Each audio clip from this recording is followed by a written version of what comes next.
Hi, I'm Greg Levine. I'm managing editor of Firedog Lake, and this is the party line for May 13th, 2011. Friday, May 13th. Friday the 13th. What could possibly go wrong? What could possibly go wrong is kind of the thought that runs through my mind every time I think about the ongoing nuclear disaster in Japan. For instance, just yesterday when we heard about the confirmation that there is indeed a hole in one of the reactor containment vessels, the one that we thought was in better shape, actually. What could possibly go wrong is something I think about when we heard this week that at a place called Browns Ferry in Alabama, a reactor there last fall had a safety threat that they called red category. Excellent movie, by the way. You should check it out. Basically, a valve that would take the heat out of the containment vessel during a shutdown probably wouldn't have worked. Because of a math error, actually. What could possibly go wrong there? It turns out it's a reactor very much like the one in Fukushima, Japan, and made by GE, just like ones all over the United States are. In fact, two other GE reactors within the last several months, we also found out this week, had lower level safety threats because they miscalculated the temperature that the cladding on the fuel rods would withstand. Crazy, right? I mean, what could possibly go wrong? Also, both of those GE reactors, GE supplied fuel cladding too.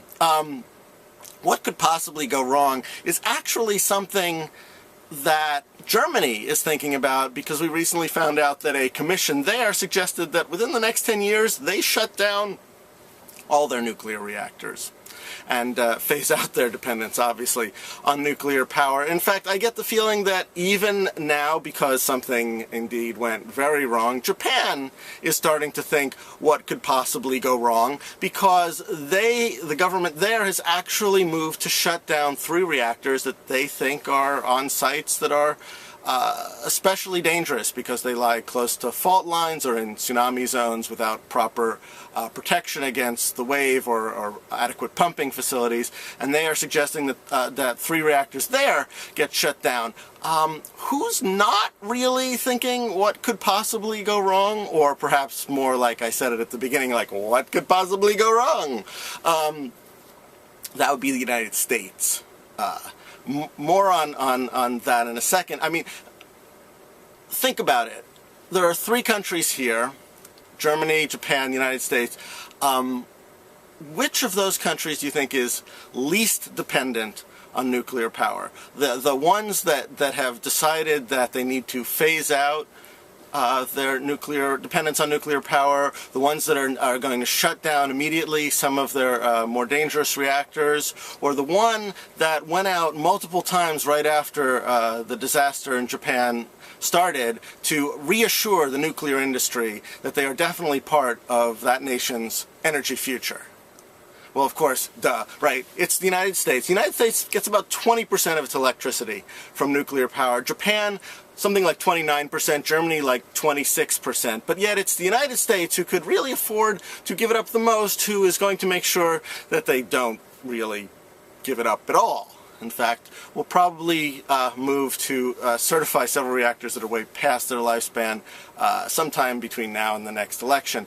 What could possibly go wrong? Well, I'll tell you what could possibly go wrong, because I think it's already going wrong. You see, take a look at Japan, where they've already taken a big hit in their electrical generating capacity because of the earthquake and the tsunami, where they've had to go with rolling blackouts across parts of the country, where supply chains have been interrupted because large factories, like, say, the Nissan plant, I believe, had interrupted power, where Tokyo's sort of local economy has been seriously dinged both by the scare from the radiation and by cutbacks in power. What you're getting there is a government that is actually saying we need to explore the next generation of power generation.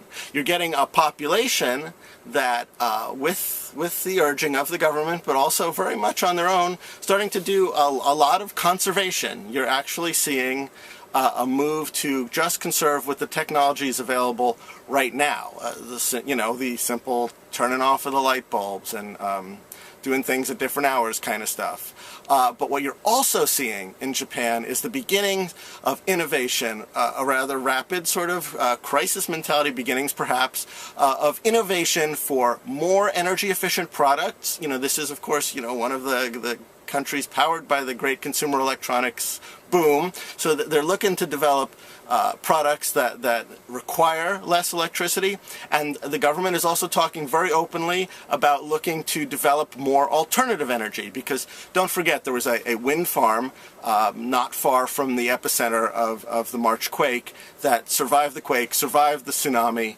and continued to work just fine. Who is not taking hold of this crisis moment? That again would be the United States, who not only, all right, I'm going to dial back just a second. One of the great things, I've probably said this before, about the 2008 Obama campaign was their talk about the next generation of energy alternatives. America missed its chance. I mean, think.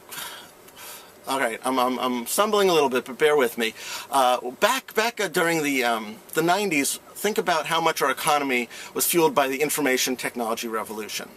Then think how we missed the boat on the genetic engineering revolution, because we basically had an anti-science president and a whole government that was frankly hell-bent on cutting back, for instance, the STELSEM lines that we needed to do the research, and funding to all kinds of laboratories all over the country that were going to invest in the stuff that was going to be the grounds for this great economy booster, the genetic engineering revolution, and we missed that boat.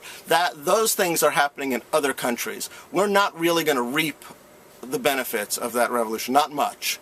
The next generation's great revolution should be the alternative energy, or the green energy, or the post-hydrocarbon revolution. And Barack Obama talked about that during the 2008 campaign. And, there were a lot of things I could quibble with, but that, I thought, he gets that. That's actually is how we fuel, pardon the pun, our comeback. And what's happening now? What's happening now is not only have we failed to seize this moment and instead used it to reassure the nuclear industry that we're committed to old ideas, not only are we frankly wasting incredible amounts of time trying to decide whether we should maintain subsidies to the oil industry, the most profitable industry the world has ever seen, we're actually debating about whether we should take apparently our very, very scarce domestic funds and just give them to these companies because they need the help.